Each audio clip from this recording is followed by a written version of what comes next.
తెలంగాణ ప్రభుత్వానికి ఇదొక big shock అని చెప్పుకోవచ్చు. తెలంగాణ ప్రభుత్వం వేసినటువంటి స్పెషల్ లీవ్ పిటిషన్ ని సుప్రీం కోర్టు అయితే తిరస్కరించినట్లుగా తెలుస్తోంది, కొట్టేసినట్లుగా తెలుస్తోంది. బీసీ రిజర్వేషన్లకు సంబంధించి ఎలాంటి కోటాని అమలు చేయవద్దు అని చెప్పి స్పెషల్ లీవ్ పిటిషన్ ని కొట్టేసినట్టుగా తెలుస్తోంది.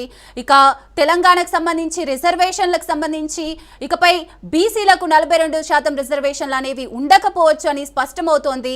పాత రిజర్వేషన్ల పద్ధతిలోనే ఎలక్షన్స్ జరిగే అవకాశం ఉన్నట్లుగా తెలుస్తోంది. రేవంత్ సర్కార్ దీనికి సంబంధించి కార్యాచరణ ఏ విధంగా తీసుకుంటారు అనే దానిపైన ఉత్కంఠ అయితే నెలకొంది.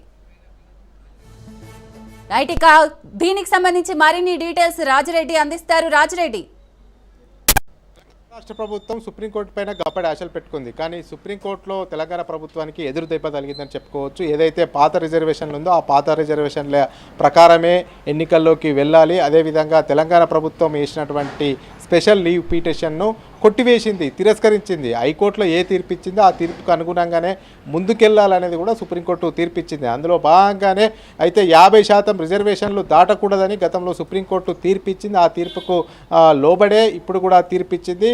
50%కి లోబడే ఇప్పటికీ ఎన్నికలు పెట్టుకోవాలి, స్థానిక సంస్థల ఎన్నికలు. హైకోర్టు ఏదైతే తీర్పిచ్చిందో ఆ తీర్పు ప్రకారమే ముందుకెళ్ళాలి, పాత రిజర్వేషన్ల పద్ధతిలోనే ఎన్నికలు పెట్టుకోవాలనేది కూడా సుప్రీంకోర్టు తీర్పిచ్చింది. ఈ యొక్క నేపథ్యంలో తెలంగాణ ప్రభుత్వానికి పెద్ద షాక్ వార్త అని చెప్పుకోవచ్చు, పెద్ద ఎదురు దెబ్బ తగిలిందని చెప్పుకోవచ్చు.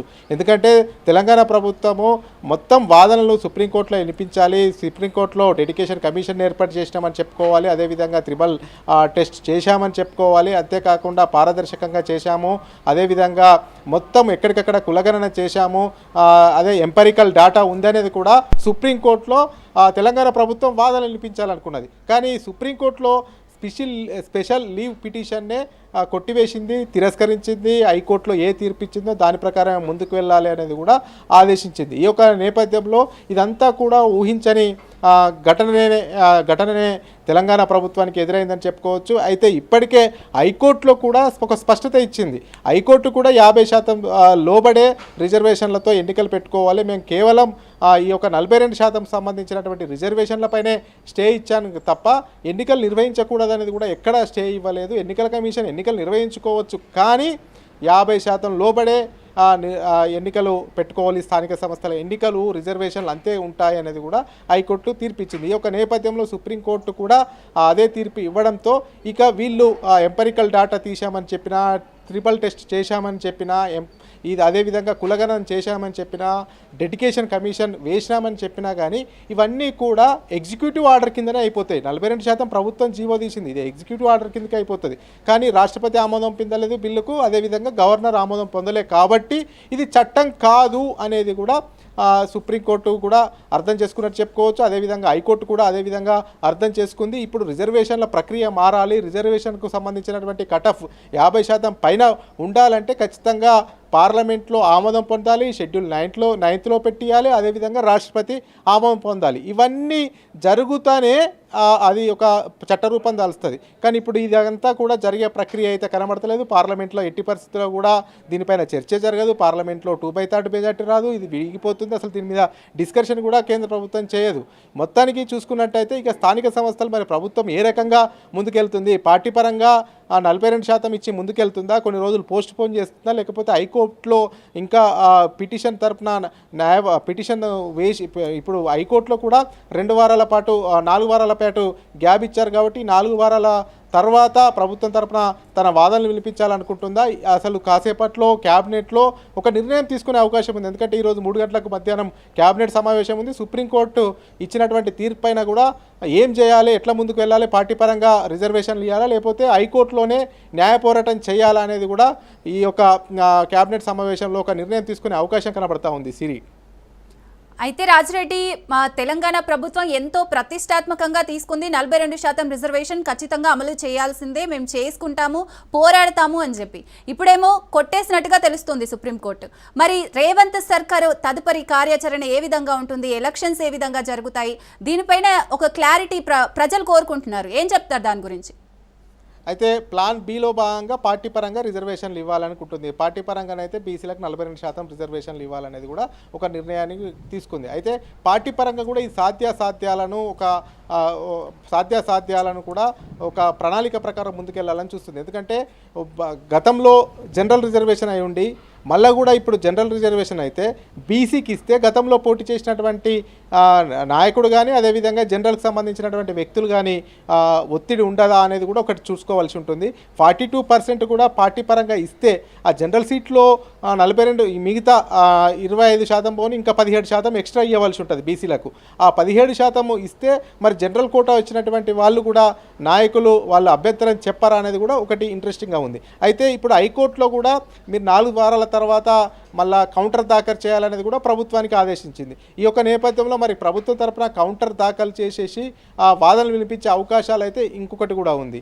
అయితే ఈ రెండు పరిణామాలను బేరీజు వేసుకుంటుంది. ఈరోజు మధ్యాహ్నం 3 గంటలకు క్యాబినెట్ సమావేశం జరుగుతుంది. ఈ క్యాబినెట్ సమావేశంలో ఒక స్పష్టత వచ్చే అవకాశం ఉంది. న్యాయ పోరాటం చేద్దాం, హైకోర్టులో 4 వారాల గడువు విధించింది, కౌంటర్ దాఖలు చేయాలనే ప్రభుత్వానికి చెప్పింది కాబట్టి 4 వారాలు వేచి చూసి కౌంటర్ దాఖలు చేసేసి ఆ తర్వాత పిటిషన్ తరపు వాళ్ళకు కూడా మరో 2 వారాలు అంటే 6 వారాలు మొత్తం ఓవరాల్గా 6 వారాలకు హైకోర్టు వాయిదా వేసింది. ఈ యొక్క నేపథ్యంలో 6 వారాల తర్వాత వాదనలు వినిపించి ఇక్కడ మరి 42% పైన మళ్ళీ హైకోర్టులో పోరాడాలని చూస్తుందా, లేకపోతే పార్టీ పరంగా రిజర్వేషన్లు ఇవ్వాలని చూస్తుందా, పార్టీ పరంగా ఇస్తే ఎంతవరకు సాధ్యం. మరోవైపు ఏమో బీసీలంతా కూడా ఐక్యత అవుతున్నారు. ఈ నెల 18వ తేదీన పెద్ద ఎత్తున మొత్తం బంద్ నిర్వహిస్తూ ఉన్నారు, తెలంగాణ బంద్కు పిలిపించారు. ఈ యొక్క నేపథ్యంలో మరి క్యాబినెట్లో ఈరోజు ఒక స్పష్టత వచ్చే అవకాశం అయితే కనబడతా ఉంది. అయితే రాజిరెడ్డి, మనకు తెలంగాణ హైకోర్టు స్టే ఇచ్చినప్పుడే బీసీ సంఘాలన్నీ కూడా చాలా పెద్ద ఎత్తున నిరసనలు అయితే తెలిపాయి. మరి ఇప్పుడు సుప్రీంకోర్టు ఏకంగా ఈ స్పెషల్ లీవ్ పిటిషన్ని కొట్టేసింది. మరి దీనికి సంబంధించి బీసీ సంఘాలు ఎలా రియాక్ట్ అయ్యే అవకాశం ఉందంటారు? అంటే కోర్టులు ఇచ్చినటువంటి తీర్పును ప్రజాస్వామ్యంలో ఉన్నటువంటి పౌరులందరూ గౌరవించవలసిందే. కోర్టులు ఇచ్చినటువంటి తీర్పును శిరసా వహించవలసిందే. కానీ ఫర్దర్గా బీసీలకు 42% కాంగ్రెస్ అధికారంలోకి రాకముందు హామీ ఇచ్చింది కాబట్టి కాంగ్రెస్ అధికారంలోకి వచ్చిన తర్వాత ఏ రకంగా అమలు చేస్తుంది అనేదే క్వశ్చన్ మార్కు.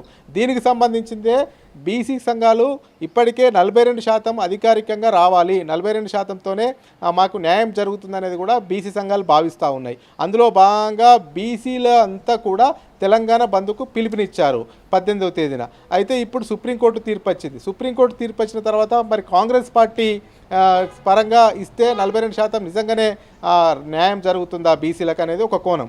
రెండో కోణం ఏంటంటే ప్రభుత్వ పరంగా ఎట్లా అమలు చేయాలనేది కూడా ప్రభుత్వం ఆలోచన చేస్తుంది. ఈ యొక్క నేపథ్యంలో అటు సుప్రీంకోర్టు తీర్పు ఇచ్చినటువంటి నేపథ్యంలో ఇక బీసీ సంఘాల కార్యాచరణ కూడా రూపొందించే అవకాశం ఉంది. ఎందుకంటే బీసీ సంఘాలు ప్రభుత్వం పైన ఒత్తిడి తెస్తాయి. ఎందుకంటే ప్రభుత్వం అల్టిమేట్గా హామీ ఇచ్చింది, ఆ హామీ నిలబెట్టుకోవాలి, చిత్తశుద్ధి నిరూపించుకోవాలి అనేది కూడా బీసీ సంఘాలు ఒత్తిడి తెస్తాయి. కాబట్టి ఖచ్చితంగా పార్టీ పరంగా కాదు, మాకు ఎట్టి పరిస్థితుల్లో కూడా చట్టబద్ధంగా న్యాయబద్ధంగా మాకు రావాల్సినటువంటి 42% ఇవ్వాలనేది కూడా ఇప్పటికే బీసీ సంఘాలు అన్నీ ఐక్యమయ్యాయి. బీసీ బంధు ఏదైతే ఉందో ఆ బంధుకు అందరూ కూడా మద్దతు పలకాలని ఇప్పటికే కాంగ్రెస్ను, బీఆర్ఎస్ను, బీజేపీని బీసీ సంఘ నేతలు కలిశారు. ఈ యొక్క నేపథ్యంలో మరి ప్రభుత్వ ఆలోచన ఎలా ఉండబోతుంది, మిగతా పార్టీల ఏ రకంగా బీసీలతో కలిసి వస్తారనేది కూడా చూడాలి. మొత్తానికి చూసుకున్నట్టయితే తెలంగాణ వ్యాప్తంగా బీసీల చుట్టూ రాజకీయం తిరుగుతుంది. ఇప్పుడు ఈ స్థానిక సంస్థల ఎన్నికల్లో 42% ఏ రకంగా అమలు చేస్తారు అనేది ఇంట్రెస్టింగ్గా మారబోతుంది. క్యాబినెట్లో నిర్ణయం తీసుకోబోతారు, ఒక స్పష్టత వచ్చే అవకాశం ఉంది.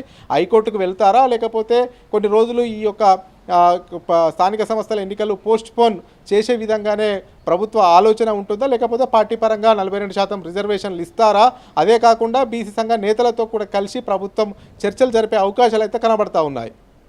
అయితే రాజిరెడ్డి, ముందు నుంచి కూడా బీసీలకు సంబంధించి రిజర్వేషన్కి సంబంధించి మేము ఓకే అంటే ప్రతిపక్షాలు కూడా మద్దతు తెలుపుతున్నట్టుగానే ఉన్నాయి. బట్ ఇప్పుడు ఇది కొట్టివేసింది తెలంగాణ కాంగ్రెస్ ప్రభుత్వానికి. ఇది ఒక బిగ్ షాక్. ప్రతిపక్షాలు దీనికి సంబంధించి ఏ విధంగా రియాక్ట్ అయ్యే అవకాశం ఉందంటారు? అంటే వాళ్ళకి ముందే ఒక ఐడియా ఉంది, మా ప్రభుత్వం ఉన్నప్పుడు మేము 42% రిజర్వేషన్ కోసం మేము పోరాడే వాళ్ళం, బట్ ఇది రాజ్యాంగ విరుద్ధం కాబట్టి మేము అలా చేయలేదు అని చెప్పి ప్రతిపక్షాలు చెప్తూ వస్తున్నాయి. సో ఇప్పుడు అనుకున్నట్టుగానే స్పెషల్ లీవ్ పిటిషన్ అయితే రద్దు చేశారు. మరి దీనికి సంబంధించి ప్రతిపక్షాలు ఏ విధంగా రియాక్ట్ అవుతాయంటారు? పోతేనే తీర్థం అవుతుంది, అదేవిధంగా చట్టం అవుతేనే అమలవుతుంది. ఇప్పుడు అసెంబ్లీలో అన్ని పార్టీలకు సంబంధించినటువంటి ఎమ్మెల్యేలు ఒప్పుకున్నా, శాసనసభలో ఎమ్మెల్యేలు ఒప్పుకున్నా, శాసన మండలిలో అన్ని పార్టీలకు సంబంధించినటువంటి ఎమ్మెల్సీలు ఒప్పుకున్నా ఇది చట్టం కాదు. ఇది కేవలం తీర్మానం కిందనే భావించవలసి వస్తుంది. ఈ తీర్మానానికి అయితే అన్ని పార్టీలకు అటు శాసనసభలో కానీ శాసన మండలిలో కానీ అటు ఎమ్మెల్యేలు కానీ ఇటు ఎమ్మెల్సీలు కానీ 42% రిజర్వేషన్కు మద్దతు ఇచ్చాయి, ఒప్పుకున్నాయి పార్టీలకు అతీతంగా. కానీ ఇదంతా కూడా అంతిమంగా నిర్ణయం తీసుకోవాల్సింది, ఈ బిల్లులు అన్నీ పోవాల్సింది ఓవైపు రాష్ట్రపతి దగ్గరికి వెళ్తాయి, ఇంకోవైపు గవర్నర్ దగ్గరికి వెళ్తాయి.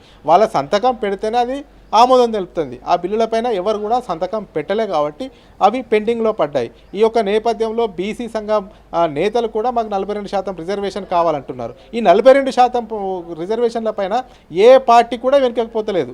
కానీ ఇక్కడ వచ్చినటువంటి ఇబ్బంది ఏంటంటే, ఇక్కడ తలెత్తినటువంటి కారణం ఏంటి అంటే 42% రిజర్వేషన్ అనేది కూడా చట్ట విరుద్ధం, రాజ్యాంగ విరుద్ధం. ఎక్కడ కూడా 42% రిజర్వేషన్లు ఇవ్వాలనేది కూడా రాజ్యాంగంలో పొందుపరచలే. అంతేకాకుండా 42% రిజర్వేషన్లు అమలు చేయొద్దు అనేది కూడా రాజ్యాంగంలో పొందుపరచలేదు అనేది కూడా ప్రభుత్వం తరపున వాదనలు వినిపించిన లాయర్లు చెప్పినా కానీ ఎక్కడ కూడా 42% రిజర్వేషన్లు అనేది కేటాయించద్దు, అదేవిధంగా 50% రిజర్వేషన్లు దాటకూడదు అనేది కూడా సుప్రీంకోర్టు గైడ్లైన్స్ ఉన్నాయి. కాబట్టి ఈ యొక్క నేపథ్యంలోనే ఇక అంతిమంగా నిర్ణయం తీసుకోవాల్సింది చట్టమైన తర్వాతనే నిర్ణయం తీసుకుంటారు. కానీ చట్టం కాలేదు, కేవలం తీర్మానాలకు మాత్రమే పరిమితమైంది. బిల్లులు 2 పెండింగ్లో ఉన్నాయి. కాబట్టి ఇక దీన్ని ఆల్ పార్టీలకు సంబంధించినటువంటి నేతలు కూడా మొదటి నుంచి ప్రతిపక్ష పార్టీలో ఉన్నటువంటి అటు బీఆర్ఎస్ అయితేనేమి ఇటు బీజేపీ అయితేనేమి, బీఆర్ఎస్ కూడా చెప్తా ఉంది బీహార్లో ఇదే సిస్టమ్ చేశారు, జీవో తీసుకొచ్చారు, అక్కడే స్థానిక సంస్థల ఎన్నికలు జరగలేదు. మహారాష్ట్రలో కూడా ఇదే తరహా జీవో తీసుకొచ్చారు, చెల్లలేదు, అక్కడ స్థానిక సంస్థల ఎన్నికలు జరగలేదు. ఇప్పుడు తెలంగాణలో కూడా ఇదే తరహా జీవో తీసుకొస్తే ఇక్కడ కూడా ఎన్నికలు జరగవు అని కూడా మొదటి నుంచి బీఆర్ఎస్ చెప్పుకొస్తుంది. అదేవిధంగా బీజేపీ కూడా మహారాష్ట్రలో బీజేపీ గవర్నమెంటే ఉంది, కేంద్రంలో బీజేపీ గవర్నమెంటే ఉంది. కానీ అక్కడ కూడా 50%కి మించి రిజర్వేషన్లు మా ప్రభుత్వం, కేంద్ర ప్రభుత్వం ఉన్న రాష్ట్రంలో బీజేపీ ఉన్న మహారాష్ట్రలో మేము ఇవ్వలేకపోతున్నాము. ఇదంతా కూడా చట్టానికి లోబడి నడుస్తుంది. చట్టం ఎవరికి చుట్టం కాదు. కానీ అనవసరంగా కాంగ్రెస్ హామీ ఇచ్చి కాంగ్రెస్ అమలు చేస్తామని చెప్పి ప్రతిపక్ష పార్టీలపైన బురద జల్లడం ఎంతవరకు సమంజసము? చేతనైతే కాంగ్రెస్ ఇచ్చినటువంటి హామీ నిలబెట్టుకోవాలి. ఈ నిలబెట్టుకోకపోతే ప్రతిపక్షాలపైన ఎందుకు ఆడిపోసుకుంటున్నారు అనే దానిలో అటు బీఆర్ఎస్ కానీ ఇటు బీజేపీ కానీ ఫైర్ అవుతున్నాయి. ఎందుకంటే అసెంబ్లీలో 42%కు మేము మద్దతు ఇచ్చాము పార్టీలకు అతీతంగా, కానీ ఇది అమలు కాదని తెలుసు, ఎందుకంటే దీనికి చట్టరూపం దాల్చదని తెలుసు అనేది కూడా ఓవైపు బీజేపీ చెప్తుంది, మరోవైపు బీఆర్ఎస్ చెప్తుంది. ఈ యొక్క నేపథ్యంలో వడకత్తెరలో పోక చెక్కలాగా ప్రభుత్వం ఇరకాటంలో పట్టదని చెప్పుకోవచ్చు. అయితే ముందు పోతే నొయ్యి, వెనుకపోతే గొయ్యిలాగా ఇప్పుడు ఉన్నటువంటి ప్రభుత్వ పరిస్థితి అయితే మారింది. ఎందుకంటే ఓవైపు పార్టీ పరంగా ఇస్తామన్నా కానీ అడ్డంకులు ఎదురవుతాయి. ఎందుకంటే గతంలో జనరల్ అయినటువంటి స్థానాలు ఇప్పుడు జనరల్ అయినటువంటి స్థానాలను 17% మేర మళ్ళీ బీసీలకు ఇవ్వవలసి వస్తుంది. అక్కడ గతంలో జనరల్ స్థానంలో ఎవరో ఒక అగ్రవర్ణ కులస్తుడు పోటీ చేసి ఉంటే ఇప్పుడు బీసీకి ఇస్తే మళ్ళీ నాకు టికెట్ కావాలని వాళ్ళిద్దరి మధ్యలో పార్టీలోనే వైరుధ్యం ఉండే అవకాశం ఉంటుంది. అంతేకాకుండా రెబల్స్ పెరిగే అవకాశాలు అయితే ఉంటాయి. కాబట్టి మరి ప్రభుత్వము 42% వీలు కాకపోతే పార్టీ పరంగా ఏ రకంగా కోషిష్ చేస్తుందనే చూడాలి. అయితే ప్రభుత్వ పరంగా సాధ్యం కాకపోతే పార్టీ పరంగా కూడా అధికారికంగా ఉండదు. 42% మేము ఇచ్చామని లెక్కలు చెప్పుకోవచ్చు, కానీ అధికారికంగా 42% ఇచ్చామనేది కూడా ఒక స్పష్టత, ఒక క్లారిటీ అయితే ఉండదు. మిగతా పార్టీలకు సంబంధించినటువంటి నేతలు కూడా అటు బీజేపీ అయినా ఇటు బీఆర్ఎస్ అయినా ఒకటే చెప్తా ఉన్నాయి, చట్టం ప్రకారం పోవాలి, చట్టంలో లొసుగులు బాగా ఉన్నాయి. ఇదంతా జీవో తీసినప్పుడే మొదటి నుంచి మేము చెప్తున్నాము, ఇది చట్టరూపం దాల్చదు, ఇది కోర్టులో నిలవదు అని మొదటి నుంచి చెప్తున్నాము. ఆ రకంగానే అయింది. అందులో భాగంగానే ఇటు హైకోర్టు కానీ అటు సుప్రీంకోర్టు కానీ రెండూ కూడా కొట్టివేశాయి అనేది కూడా వాళ్ళు వాదనలు వినిపిస్తూ ఉన్నారు. మొత్తానికైతే వాళ్ళ వాదన అలాగ ఉన్నాయి. బీజేపీ అదేవిధంగా బీఆర్ఎస్ ఏకంగా బీజేపీ అయితే మహారాష్ట్రలో అయితే అక్కడ మా ప్రభుత్వం ఉంది, అక్కడ మేము పెంచుకోవాలంటే పెంచుకోమా, కానీ ఎందుకు పెంచుకోలేకపోతున్నా? మహారాష్ట్రలో మా ప్రభుత్వం ఉంది, కేంద్రంలో మా ప్రభుత్వం ఉంది, కానీ పెంచుకునేటువంటి అది మాకు లేదు. ఎందుకంటే రాజ్యాంగానికి లోబడే మేము పనిచేస్తాం, ఇక్కడ కూడా రాజ్యాంగానికి లోబడే ఉండాలి తప్ప ఈ 42% రిజర్వేషన్ పైన బట్టగాల్చి మీద వేయద్దు ప్రతిపక్ష పార్టీల పైన అనేది కూడా ప్రతిపక్ష పార్టీలు అటు కాంగ్రెస్ పార్టీ పైన విమర్శల అస్త్రాలు అయితే కురిపిస్తూ ఉన్నటువంటి పరిస్థితి అయితే కనబడతా ఉంది. అయితే రాజిరెడ్డి మీరు అన్నట్టుగా ఇప్పుడు బీజేపీ ప్రభుత్వం ఉన్న ప్లేస్లలో ఈ రిజర్వేషన్ అమలు చేయాలంటే మేము చేయకపోవచ్చా అని అయితే అంటున్నారు. దీనికి సంబంధించి కాంగ్రెస్ ప్రభుత్వం 42% రిజర్వేషన్కి సంబంధించి పార్లమెంట్లో బిల్లు ఖచ్చితంగా తీసుకురావాలి, పార్లమెంట్లో ఆ విధంగా ఏమైనా ట్రై చేసే అవకాశం ఉందంటారా? బీసీ సంఘాలు కానీ కాంగ్రెస్ ప్రభుత్వం కానీ ఇప్పుడు పార్లమెంట్లో బిల్లు తీసుకురావాలి అనే ఛాన్స్ ఉందంటారా? బీజేపీ ఎన్డీఏ భాగస్వామ్య పక్ష పార్టీలు కేంద్రంలో అధికారంలో ఉన్నాయి, ప్రతిపక్షంలో కాంగ్రెస్ ఉంది. ఇదంతా కూడా 42% స్థానిక సంస్థలకు సంబంధించి ఈ యొక్క రిజర్వేషన్ పెంచాలి అంటూ ఇదంతా కూడా పార్లమెంట్లో ఒక చర్చే జరగదని నా ఉద్దేశం. ఎందుకంటే ఇది తెలంగాణ అంశము, స్థానిక సంస్థల ఎన్నికల అంశము, ఇది దేశ అంశం కాదు, దేశంలో ఉన్నటువంటి ఇంపార్టెంట్ అంశం కూడా కాదు. కాబట్టి వాళ్ళ దృష్టిలో పార్లమెంట్లో కేవలం ఏదైనా బర్నింగ్ ఇష్యూ ఉన్నప్పుడు మాత్రమే ఆ ఇష్యూను టేకప్ చేస్తారు. ఇప్పుడు కేంద్ర ప్రభుత్వం దృష్టిలో తెలంగాణలో స్థానిక సంస్థల ఎన్నికలు అనేది పెద్ద ఇంపార్టెంట్గా కేంద్ర ప్రభుత్వంలో ఉన్నటువంటి వాళ్ళు ఆలోచన చేయరు. ఎందుకంటే ఇది రాష్ట్ర ప్రభుత్వానికి సంబంధించిన అంశం కాబట్టి రాష్ట్ర ప్రభుత్వమే తేల్చుకోవాలంటారు. ఇది 9th షెడ్యూల్లో పెట్టే స్కోప్ లేదు. 9th షెడ్యూల్లో పెట్టినా కానీ వీగిపోయే అవకాశాలు ఉన్నాయి. ఎందుకంటే 9th షెడ్యూల్లో పెట్టాలంటే మహారాష్ట్రలో అదే ఉంది. మహారాష్ట్రలో కూడా 50% మించే రిజర్వేషన్లు ఇవ్వాలని అక్కడ ప్రభుత్వం చూస్తుంది. అక్కడ బీజేపీ ఉంది, అధికారంలో కూడా కేంద్రంలో కూడా బీజేపీ ఉంది. అయితే 543 మంది అక్కడ ఉన్నటువంటి ఎంపీల ఆమోదం 2/3 పొందాలి. ఆ 2/3 పొందిన తర్వాత 9th షెడ్యూల్లో పెట్టిన తర్వాత రాష్ట్రపతి ఆమోదం తెలిపితేనే అవుతుంది. గతంలో తమిళనాడులో ఇది ఒకటి జరిగింది తప్ప, జయలలిత ముఖ్యమంత్రిగా ఉన్నప్పుడు తమిళనాడులో ఇది ఒకటి జరిగింది. పార్లమెంట్లో 2/3 ఒప్పుకున్నారు, 9th షెడ్యూల్లో పెట్టారు, అది చట్టమైంది. కానీ ఇప్పుడు తెలంగాణ కానీ మహారాష్ట్ర కానీ వేరే రాష్ట్రాల్లో దీన్ని ఎందుకంటే పార్లమెంట్లో పెట్టరు. ఎందుకంటే మిగతా రాష్ట్రాలు కూడా రిజర్వేషన్లు పెంచుకోవాలని చూస్తారు, 50% దాటి రిజర్వేషన్లు ఇవ్వాలని చూస్తారు. ఏ జనాభా ఎక్కువగా ఉంటే ఆ రాష్ట్రంలో ఆ జనాభాకి ఎక్కువ రిజర్వేషన్లు ఇవ్వాలనేది పొలిటికల్ పార్టీలు చూస్తే, అధికారంలో ఉన్న పార్టీలు చూస్తాయి. కాబట్టి ఇది ఒక్క రాష్ట్రానికి 9th షెడ్యూల్లో పెట్టి పార్లమెంట్లో డిస్కషన్ చేసి దీని మీద ఓటింగ్ నిర్వహిస్తే మిగతా రాష్ట్రాలు కూడా ఇదే తీరును కోరుకుంటాయి. కాబట్టి ఖచ్చితంగా ఇది ఆ ఆలోచన కేంద్ర ప్రభుత్వానికి ఉండదు. మొత్తానికైతే ఇప్పుడు ఇంట్రెస్టింగ్ ఏంటి అంటే రాష్ట్ర ప్రభుత్వం ఏ నిర్ణయం తీసుకుంటుందనే ఇంట్రెస్ట్ క్యాబినెట్ సమావేశంలో ఒక స్పష్టత అయితే వచ్చే అవకాశాలు అయితే కనబడుతూ ఉన్నాయి. Siri right, thank you Rajireddy.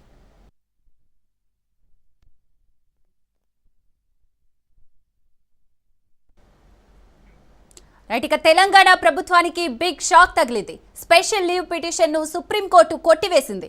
దీంతో 42% రిజర్వేషన్లపై రేవంత్ సర్కార్కు చుక్కెదురట్నైంది. స్థానిక సంస్థల ఎన్నికల్లో బీసీలకు 42% రిజర్వేషన్ కల్పిస్తూ జీవో 9ను తెలంగాణ ప్రభుత్వం తీసుకొచ్చింది. ఆ జీవో 9పై హైకోర్టు స్టే విధించింది. దీంతో సుప్రీంకోర్టును ఆశ్రయించింది రేవంత్ సర్కార్. కానీ ఢిల్లీలోనూ నిరాశే మిగిలింది. 50% సీలింగ్ మించకూడదని సుప్రీంకోర్టు స్పష్టం చేసింది. పాత రిజర్వేషన్లతో లోకల్ ఎన్నికలు నిర్వహించేందుకు అభ్యంతరం లేదని తెలిపింది. హైకోర్టు విచారణలో జోక్యం చేసుకోలేమని సుప్రీంకోర్టు చెప్పుకొచ్చింది. మరోవైపు ఇప్పటికే తెలంగాణ బంద్కు బీసీ సంఘాలు పిలుపునిచ్చాయి. అక్టోబర్ 18న రాష్ట్ర వ్యాప్తంగా ఆందోళనలు చేస్తామని బీసీ సంఘాల నేతలు హెచ్చరించారు. బీసీలకు 42% రిజర్వేషన్లు ఇవ్వాల్సిందేనని డిమాండ్ చేశారు.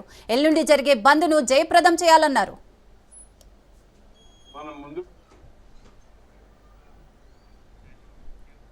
కులగణన అస్త్రంతో స్థానిక ఎన్నికల్లో గట్టెక్కాలని ప్లాన్ చేసింది రేవంత్ సర్కార్. కామారెడ్డి డిక్లరేషన్ను చిత్తశుద్ధితో అమలు చేస్తున్నామని హస్తం లీడర్లు గొప్పగా చెప్పుకొచ్చారు. అందుకోసం అన్ని ప్రయత్నాలు చేశామన్నారు. చివరకు జీవో ఇచ్చి చేతులు దులుపుకునే ప్రయత్నం చేశారు. కానీ సుప్రీంకోర్టులో చుక్కెదురైంది.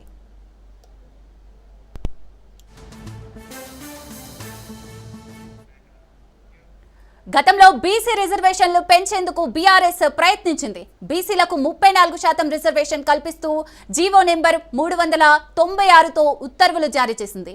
అయితే కోట 50% మించడంతో ఆ ఉత్తర్వులను కొట్టేసింది. హైకోర్టు అప్పీల్కు వెళ్లిన సుప్రీంకోర్టులోనూ నిరాశే మిగిలింది. ఒక్క తెలంగాణ రాష్ట్రమే కాదు, సుప్రీంకోర్టు తీర్పుకు విరుద్ధంగా రిజర్వేషన్లు పెంచుతూ బీహార్, రాజస్థాన్, కేరళ రాష్ట్రాలు చేసిన చట్టాలను కూడా న్యాయస్థానాలు రద్దు చేస్తూ వచ్చాయి.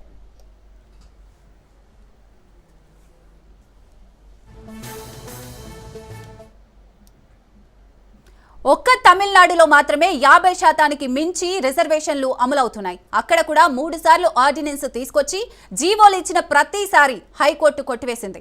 చివరిగా 1994లో నాటి సీఎం జయలలిత పనిగట్టుకొని ఢిల్లీకెళ్లి ఆ ప్రధాని పివి నరసింహారావుపై ఒత్తిడి తీసుకొచ్చి ఆ బిల్లును 9వ షెడ్యూల్లో చేర్పించారు. అప్పటి నుంచి తమిళనాట 69% రిజర్వేషన్లు అమలవుతున్నాయి. ఆ తరహా పోరాటం రేవంత్ ఎందుకు చేయడం లేదని ఎదురుదాడి చేస్తోంది గులాబీ దళం.